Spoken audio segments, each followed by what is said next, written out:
2024 has been a very long year for a lot of us, and it's almost the end of the year. And I think that it's always good for us to reflect about how our year has gone. So I've invited a number of visionaries to join me so that we can relax, celebrate our achievements, but also reflect on how the year has gone and the lessons we've learned, right? So we've got a few of the ladies who were in the book and some ladies who have been using the book for the last couple of months. We are in the beautiful Makosa restaurant, which is located inside Sandbox Beach Club. I chose Makosa because it's one of my favorite restaurants. It's the premier Pan-African restaurant. The food is delicious. If you know, you know. And I also think that it's a great option for good conversation around the table. So that's why I've invited the ladies here to join me so that we can eat good food and we can talk and spill all of our secrets. So thank you all for coming. I'm so happy and honored that you all agreed to join me because I know that weekends are very tough for everyone. Yeah. And yes. So I mean, the reason I invited you is because first of all, you ladies are cool, and I know all of you personally. Some of you I've known for years, and some of you I met this year. And so I just wanted you to join me so that we reflect on how our year has gone. And you just share, I mean, we're all going to learn from each other. I think the only rule here is to be as honest and open as possible. If you say something scandalous, maybe we'll edit it out. Maybe, maybe not. But just feel very comfortable. This lunch, or is it brunch? I don't know if we've gone past brunch time. It's just, it's also to celebrate ourselves. It's been a long year. Yeah. We've all been through different journeys. So yes, we're celebrating ourselves, we're reflecting on the year, what worked for us, what didn't work, and we are here to really just have fun. And yeah, so feel comfortable. You guys know I'm a researcher, so we usually say that there are no right or wrong answers, you know, so just feel comfortable, be as open and honest as you can. If there's something you want to share, feel free to share it. We will not judge you too much. And yeah, thank you very much. So I think what we'll do is that even though we all kind of know each other, we've been talking for the last 2 hours, I think we should just go around the table. Everyone will just introduce themselves. You say, of course, your name, what you do, and what you're passionate about. I think that would be nice. So which direction should we start from here or should we start from, okay, let's start from Nana. Okay. Okay, well, good afternoon, ladies. I'm Nana Adoa Boateng. I'm an economist, so I work in international development. Actually, most of my career has been outside of Ghana. I'm currently on a sabbatical, so I've taken a year unpaid leave off of work.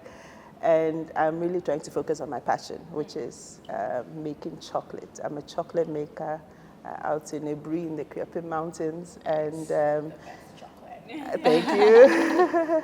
And yes, I'm trying to get this business off the ground, and it's been rewarding. I'm also a mother. I have a 9-year-old. I'm a single parent. And yes, living day to day as it comes. Yeah. You didn't mention your book. My book? I'm a writer as well. I forget that. In so many different things. Yeah, I wrote a children's book, Legends of the African Sun, to celebrate African legends. Okay. It was initially about really teaching my son who are the greats in Africa, men, women. So I have this book that I'm really proud of. I published it during the pandemic. So it's out there on Amazon. Yeah. So, yeah. My name is Ajwa Kesodro. I'm a hospitality professional and entrepreneur. I work with a 5-star hotel in Accra. I'm in charge of PR and communications for that brand. On the entrepreneurship side, I have a luxury picnic business called the Picnic Station, and I also have a lifestyle and hospitality agency, which is Rudo. And I'm passionate about fulfillment, but I feel like we need to delve into that later. Okay. So, You want to mention where you work? You want to mention the name of where you work? Don't want trouble. Okay, I'll let that slide. My name is Norvisi. I'm the creator of Vision with V. Period. Period. As the Gen Z say. So I'm the creator of Vision with You, which is a goal-setting and vision journal for ambitious African women like us. And I'm also the senior manager for strategy and insights at Danone. I cover West Africa, and I mean, a lot of people don't know Danone, so let me just say Fan Milk West Africa. And so that's what I do. I do some consulting here and there, and I'm very passionate about women and all things women, all things Africa. That's really where my passions lie. My name is Sarah Mills Amon.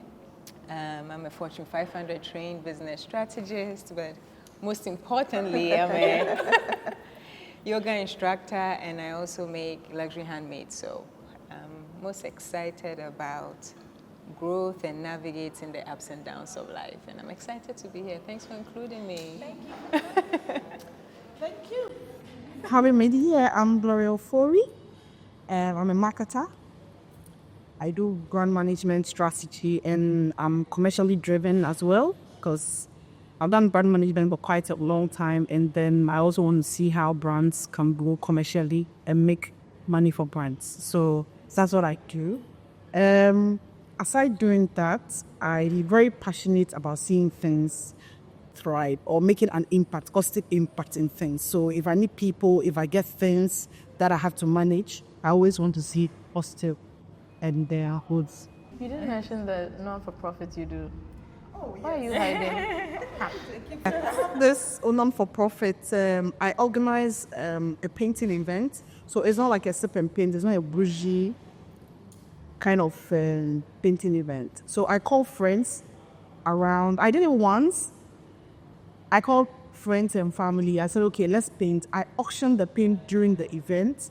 And then whatever money I raise, it goes to the babies in incubators at Kolebu. So that's what I did in 2022.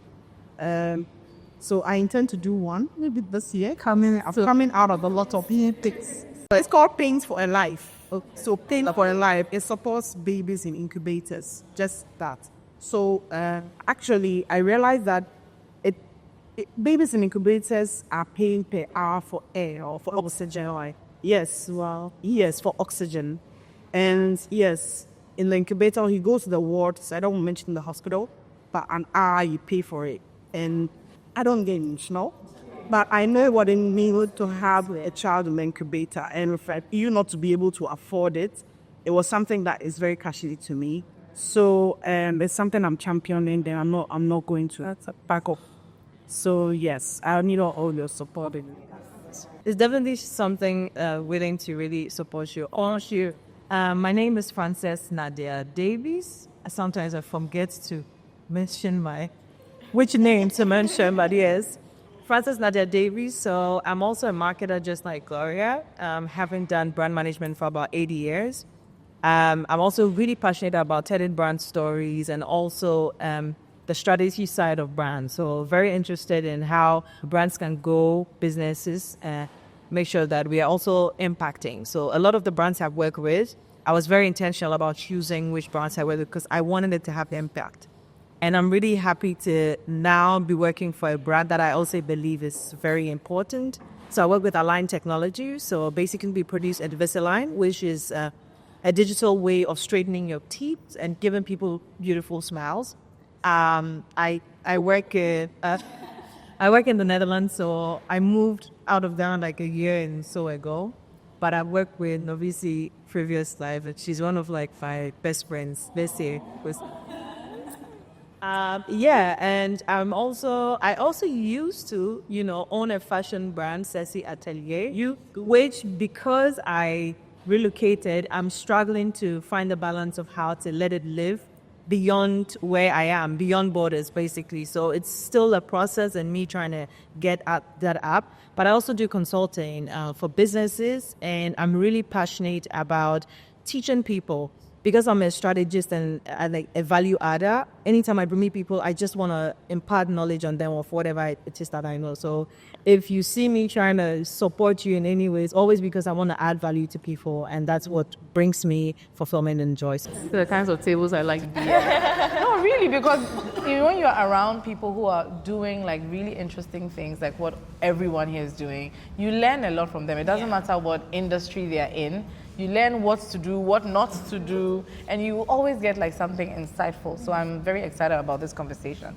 So she mentioned that I'm actually one of her closest friends, but I also wanted to mention how I know everyone. So I met this girl like 4 months ago, and she has been the bane of my existence. So I work with her at Fan Milk, and I was just telling the other ladies how I struggle to concentrate because open plan, open space, most multinationals have that now. And it takes me like 30 minutes to get in the zone, I put my AirPods in, and then she just shows up like an apparition. She's like, I have a question. And I'm like, well, okay, tell me. And then after I answer her question, she said, okay, sorry to bother you. And then you think, okay, finally I can concentrate. 30 minutes after, not to disturb you, but... And I think we also just vibe. We get along, yeah. And I was saying that I'm actually her voice of reason, which is crazy because I'm not a voice of reason for anybody. So if I'm a voice of reason for her, that should tell you, you know. And I mean, I've known Adra since for like at least 15 years, right? Or, yeah, because we went to school together. So we were in KNUST together. So that's how, remember she was always so ladylike. I was like, oh. And she's still like that, like, you know, she's like hospitality. I work in hospitality, so that's how I know Adra as well. And we've kept, it going since then. And she did mention that she just came from one of the best hospitality schools in Dubai. I don't know why she didn't mention it, because if it was me, if I'm the one who went to that school, everybody will know. So she didn't mention it, so I'm mentioning it for her. I'm not even sure how I chanced upon Nana Adoa's. I think I was following either your blog or following your socials. But I was like, I found her content, this was like maybe a year or two ago. Found her content so insightful, so like relevant, like something that just drew me to her content. So I've been following her for a while, following her blog, and then I found out, okay, she also works in development. I feel like everyone is trying to humble what they do, and I don't want to take that away from her, but she works in development at a very, very high level. And then I also follow her blog. I've learned so much from her blog. I was even telling someone recently about, I think it must have been my boss or something, about an article you wrote about how we don't actually have to be in love with our jobs, right? To an extent. We should like it enough. And that, I feel like that has really changed my perspective since last year, because you know I used to complain that I'm not, I'm sure my people will see this, but I'm not feeling like engaged. And when I saw that, it was like a light bulb. Like, I don't always have to love it. Like, you know, in our 20s, we jumped from place to place because we're like, when we stop feeling the love, we're like, oh, I need something. Yeah, it's time to move on. But after I read that, I was like, wait, I actually don't. Yeah, it's a sojourn. We are actually millennials, right? But it really changed my perspective. So I started like reading her posts, and then I found out she also has this beautiful home. I'm oversharing, sorry. Beautiful home in Ibri. I'm like, you're living my dream. When are you inviting us? And then the chocolates, I was like, doesn't get better than this, does it? And then I found out she's an author of a book about African legends. I was like, wow. Okay.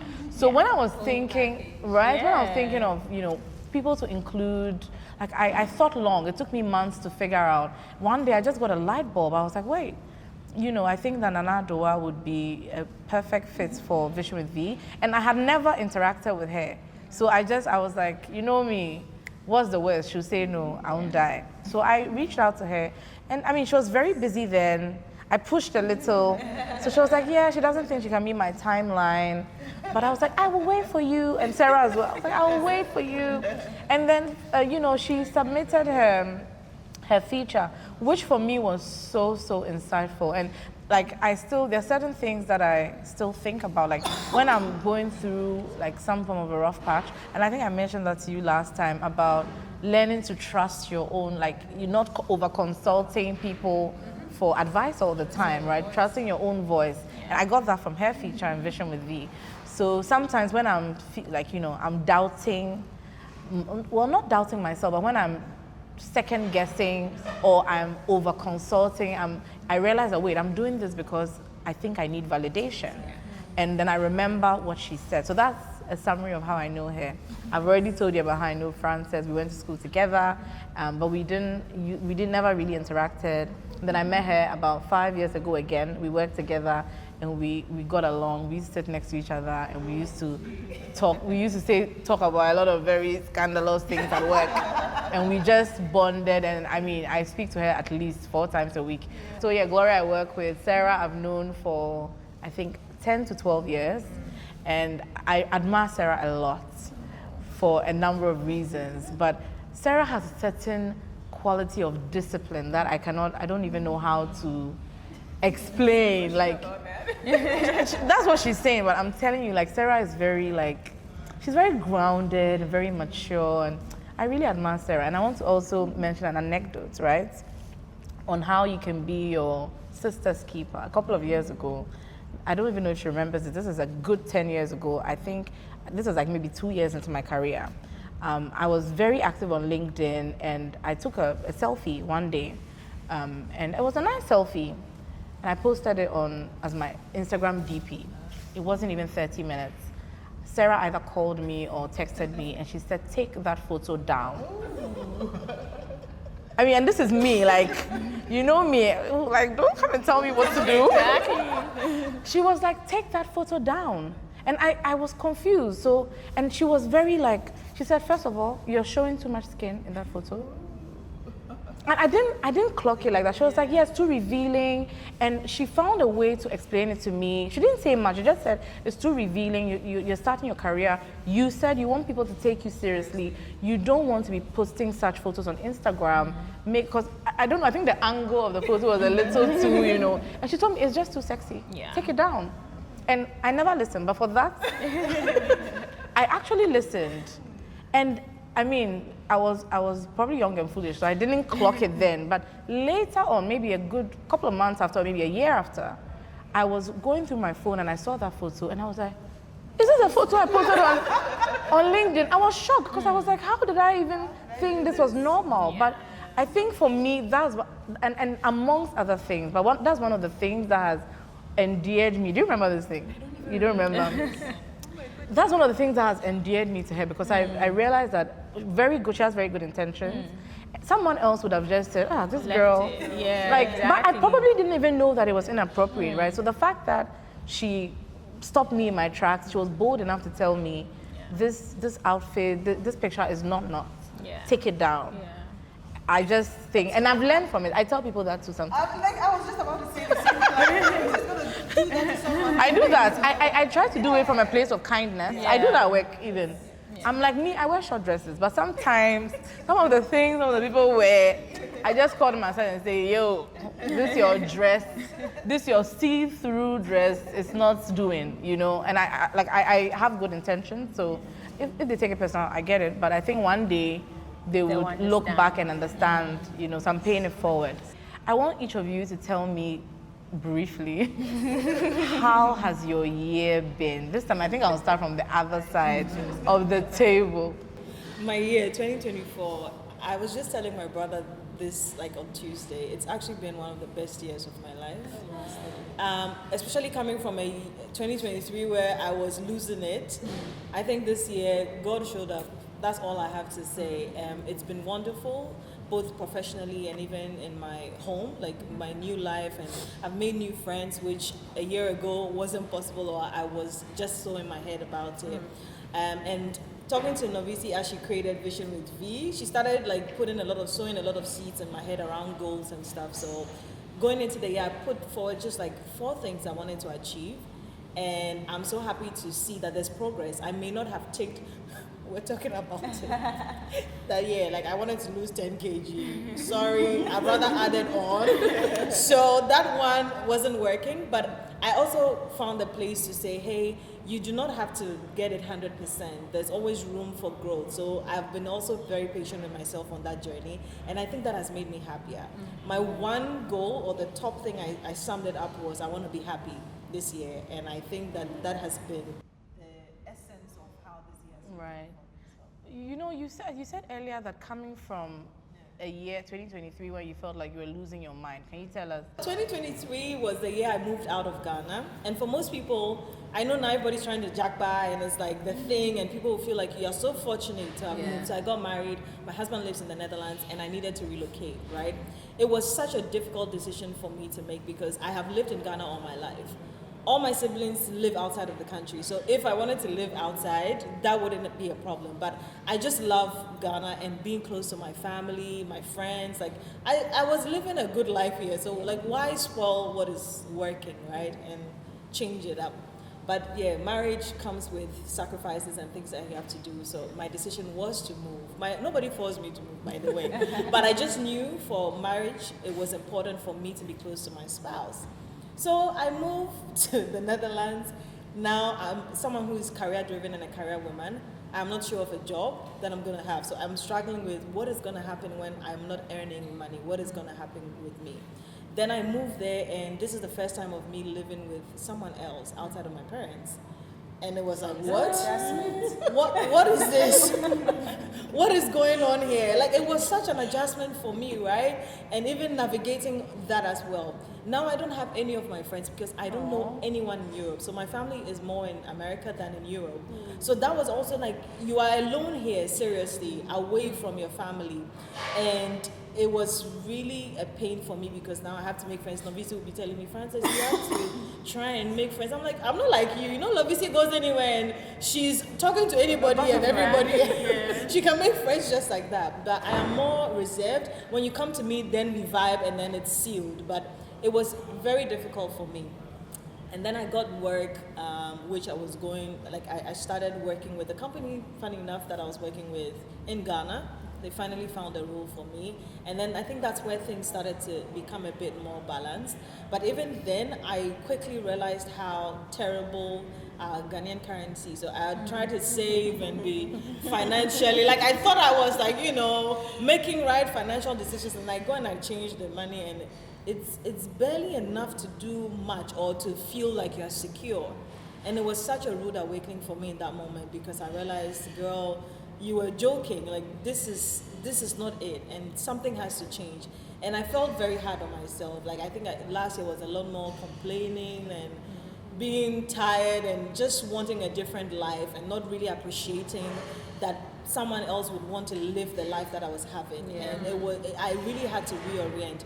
And something that kept me through was the fact that I needed to change out of my comfort zone. Like I think I put that in the book. It was one of the defining things for me that there's no growth that comes from you being in a comfort zone. So you need to constantly challenge yourself. And funny enough, this year, I'm rather the person always telling people, hey, you have to be like get with the program and change because it's part of life. It's such a 360 for me because I've never been that way. Like I'm used to, I plan. So if it doesn't go to plan, it's gonna mess up with my psyche. But now I'm just taking each day as it comes. Do you think that maybe I know too much? That's why it's making me ask better questions. Do you think that because you are someone who likes to kind of control everything in your life, that was holding you back? And do you think that because you kind of not gave up, but because you left control, is that the word? Yes. Like you let go of control. Do you think that impacted how your year went? Most definitely. I think I'm a control freak on a level. I plan. That's the thing. I like to know where I'm going. And so that is what gives me confidence to be able to move forward with whatever it is that I do. Then in the moment where the plan fails or it feels like there's no plan, I malfunction. I don't know. It's like I'm a machine and then something happens off course and I'm like, what? Glitch. And then my brain starts to act in a certain way. Right. But then one thing that I also drew well to was my relationship with God. I think that's what also helped me grounded and realize that when God is orchestrating your life, you need to let go for Him to do it. Right. Surrender, that is the word. Like just surrender. And I was, I think that was a problem for me because surrender is not a thing I'm willing to do, right? And then in that year, that is what I think God wanted me to learn, to really surrender and trust that He was taking care of things, and I just needed to be and rest and like take it as it comes, knowing that He's a good God and everything's gonna do comes by. That's interesting. Yeah. One of the things that I've noticed when I talk to visionaries, I call all the women who use the book or are connected to the book visionaries, is that we have 14 stories in the book, right? And each time I talk to one person and I ask them, oh, which of the stories did you find most interesting or find most relatable? It's always a different story. And I love that because that was why I created the book, so that you can connect with as many stories as possible, right? And a couple of weeks ago, I don't know if it was weeks or months ago, probably weeks, right? I must have seen Adra somewhere, or we must have spoken on the phone. And I asked her, oh, you know, she said she's read most of the stories. So I said, which of the stories connects with you? And she said, Frances' story. Yeah. So I want her to tell me, it's like, do you feel, based on all the things that she's explaining, do you feel like you had a similar experience? Is that why you connected? Can you tell us? I think that was definitely number one. The fact that as of early this year, I also relocated for school. And, you know, that whole transition of moving your life, that uncertainty, it just, when I was reading your story, I felt like I was a part of your story. Wow. Or it was even almost like a mirror of what I had just gone through. And I like what you said about surrendering, because when you plan, I'm also a planner, like, God, it's a strength, but it's also a weakness. Exactly. Everything must go according to plan in my head. So when that doesn't happen, or you know, you feel like you have to take a detour, it just messes up a lot of things for you. So one of the things that, you know, I've adjusted to this year is the fact that I have no control. God is a merciful God. He has a plan for me. Sometimes, you know, it's different. It might be different from what I have for myself. Yeah. But I should just trust in His wisdom. Right. And that's also helped me a lot. Okay. Yeah. I relate to what you're also saying, right? Just that I think with Vision with V, planning Vision with V and all the things that will go wrong can go wrong. Yeah. Sometimes I just had no choice but to pivot. Yeah. Like, look at what happened yesterday, what I was telling you. Like, just pivot, because it would literally affect your mental health if you know, try to stick to the program, so to speak. But generally, do you think that as women, we don't have as much capacity for flexibility? Or am I reading that wrongly? I think that I'm the opposite. I'm not that much of a good planner. People look at me and think that, oh, this has a life together. Well, us three. I like to think of things to do. I want, plan in a way, but I'm always open for anything that could, whether good or bad. For me, I've planned, but I can think about something else that I think that will make it better. Sometimes I know my husband will say, oh, you never make up your mind. I know you've seen that about Gloria. Must make up your mind. Decide. I'm always trying to think about, okay, what can I add? What can I take out? What? So, in a way, I won't say that women don't have room. It's just us. And for me, both ways are good. I don't see it as a weakness or a strength. Both ways are good, because I'm always open to leave room, even though sometimes I think that, especially when it comes to people, I think that people will take advantage and they realize you are always open to the. But yes, that I'm working on. But I think that is not so bad to also have a free mindset to say that I've planned this, but well, if it doesn't happen, it's okay. I think to add to what she's saying, I think it also depends on where you are in your journey. Now, if you're starting off, you know, there are certain milestones that perhaps you might want to reach. And so you can't really, you know, leave things as they are. Exactly. But then, not to cut you, but then I think that we also put some pressure on us when it comes to milestones. For me, I remember when I was growing up or after university, we were like 4 friends, girls. Yeah, after school we all traveled, went to work, so I came back to Ghana to do our national service, you know. But then after about 2 years, all 3 of my friends got married, and Well, I didn't care, even at that age. Yes, everybody, oh, Gloria, you know, you have to start thinking about marriage, you know, you're a bit sensitive.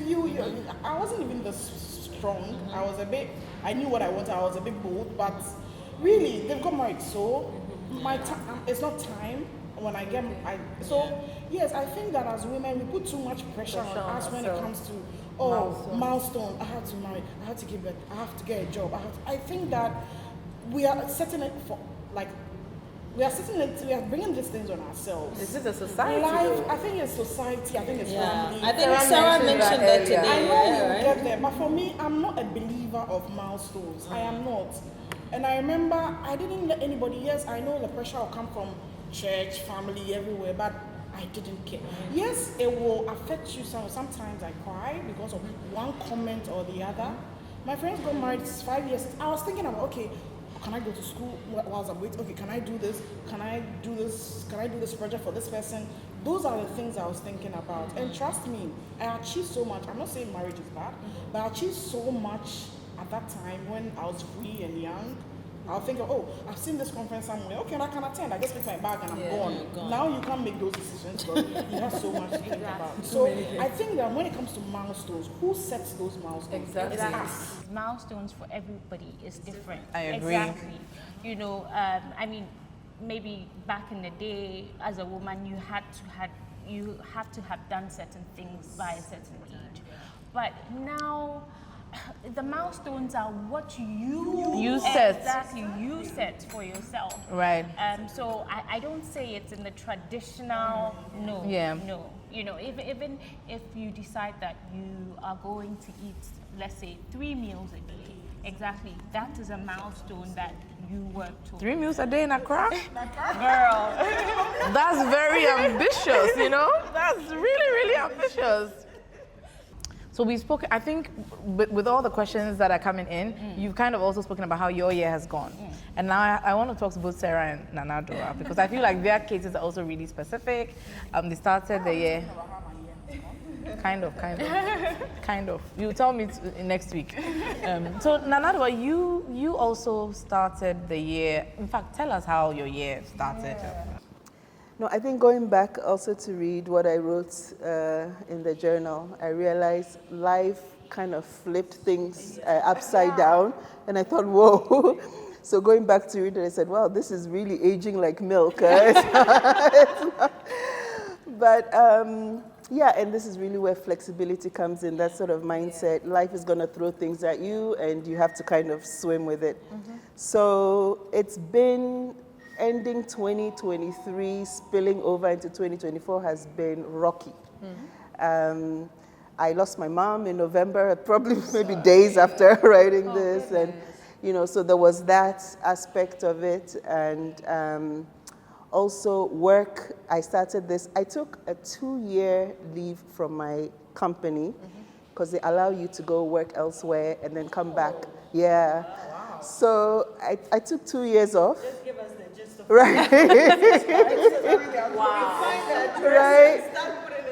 I thought I was going to, let me go try the greener pastures. Well, so the idea was, because I had this. So you didn't actually quit your job? I didn't.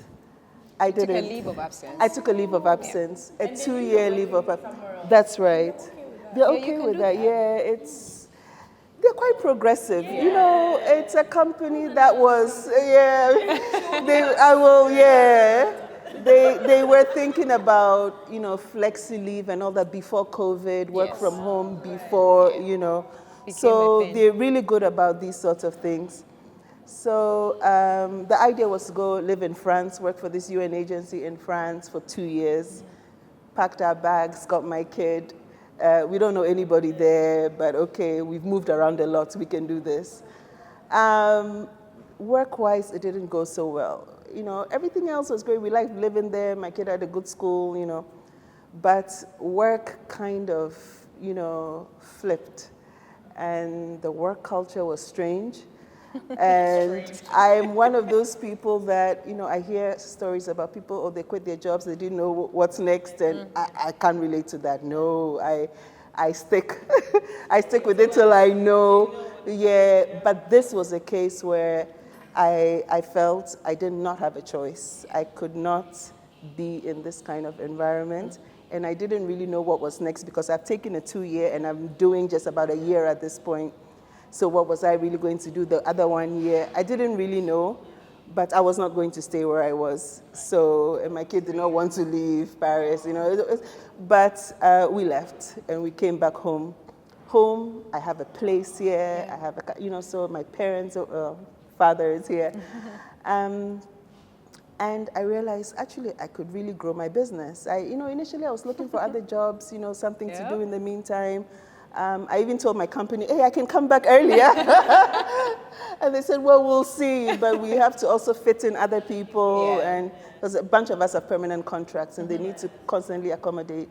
So, it's really turned out to be a blessing because I'm home. And, I went to spend time with my dad in Kumasi, and it's, just taking things really slowly. And for us to really, Ghana was always a place we come for holiday, in and out, in and out. Now it's home, and which also has its... Ghana can be a strange place. Yeah. But it's, it's also when you're starting a business and you're not making any money. And for me, it's been since April of no salary. And I have staff that depend on me. And so financially, sometimes every day I'm checking my bank account. I'm like, anxious. Okay, we're living off my savings. So we're planning just to burn through all my savings at this point and then start again from scratch, And that's what it is. But, I think it's the mindset of giving yourself grace, and some things didn't go as you expected, but some other good things are coming out of it. I'm also trying not to give myself so much pressure to say that this year the business needs to thrive and, allow it. Businesses don't always work like that. I think that's what this year is kind of. I'm still in a process of grasping it, being calm, trusting that things will somehow work itself out. And it's so far so good. So far so good. Yeah. I feel like Nana has said most of what I would have said, so I'm not going to repeat that. But my biggest thing has been to not waste the crisis, right? So things have not gone according to plan. That's fine. I have the right education, I have the right network. I'm going to take my time to figure out what the next stage actually looks like. I'll take my time and do it right. Maybe it will repeat itself, and if it doesn't, we'll pivot, right? So a few things I've been doing, just doing a lot more yoga, enjoying the quiet time. I'm learning to play golf. My dad played golf for like 57 years. Oh, wow. I never quite did, so both my husband and I are taking lessons so we can play with my dad. We don't know how long he's here for. So just focusing on other areas of my life that I may not have given as much attention to. Right.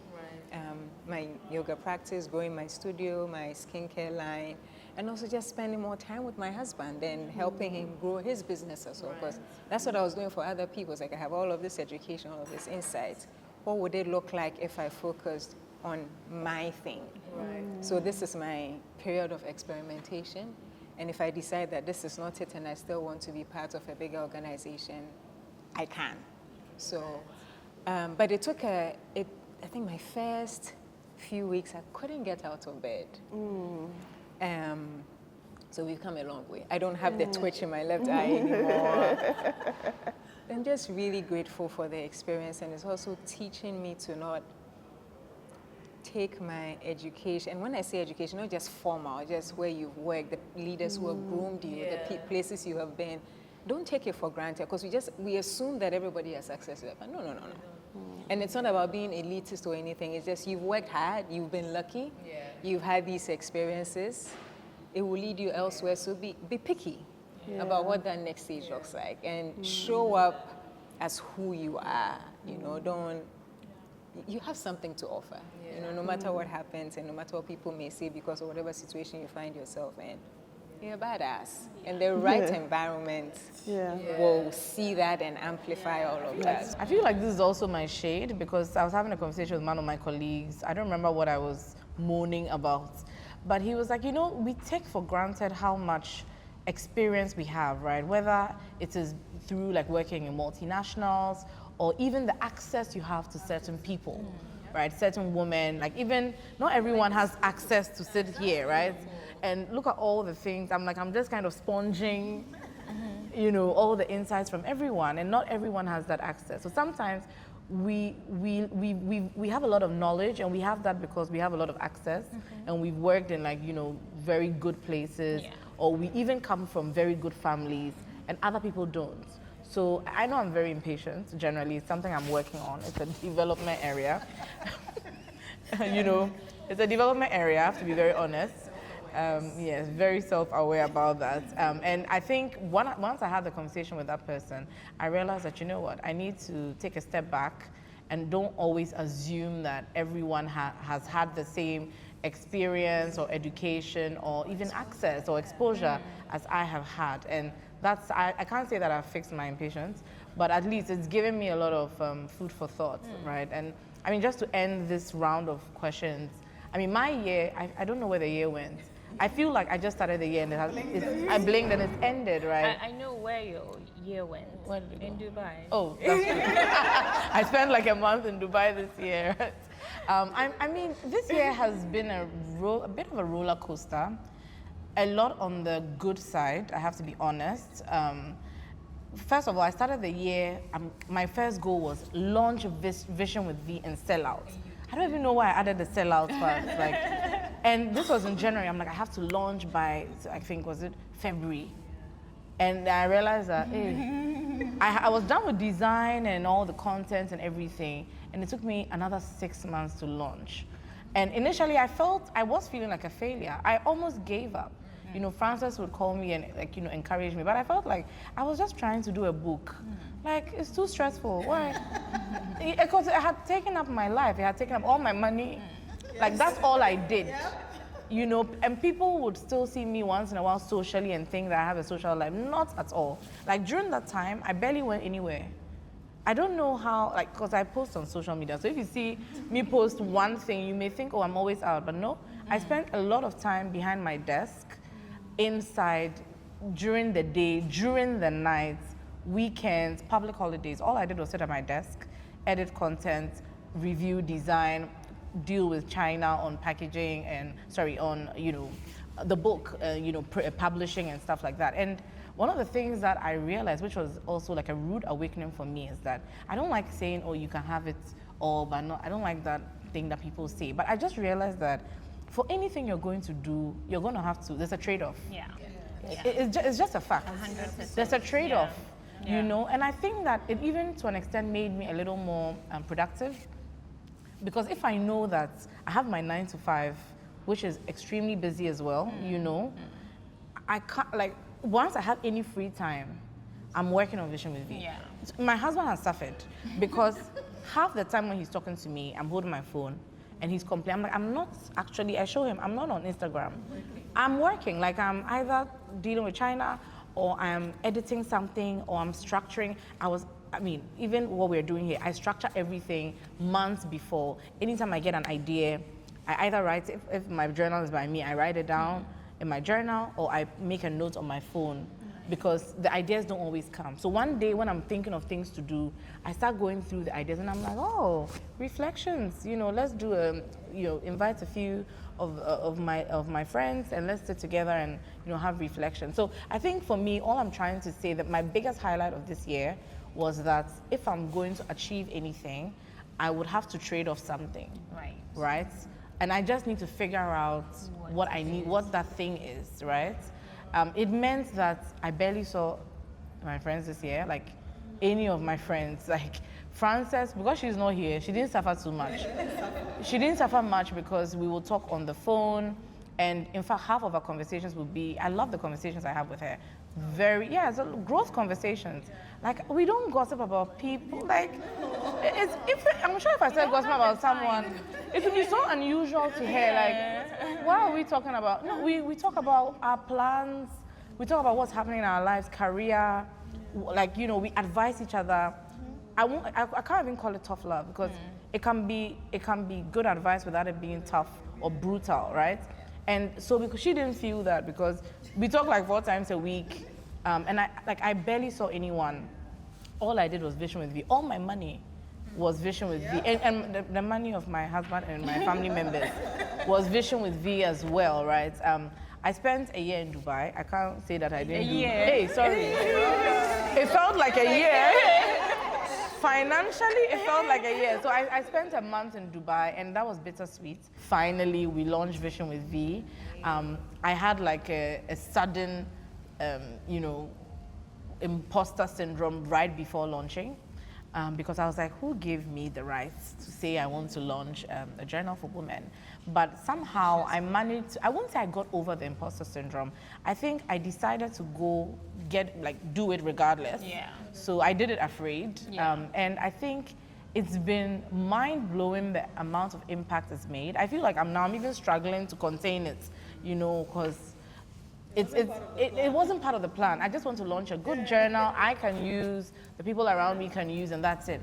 But like now, it's kind of like transforming into a life of its own. And I'm very excited to see where it goes. Once it aligns with my personal values and the ethos of the book, which is being some form of a resource to support women. So that's kind of how my year has gone. I feel like this round was very long and interesting.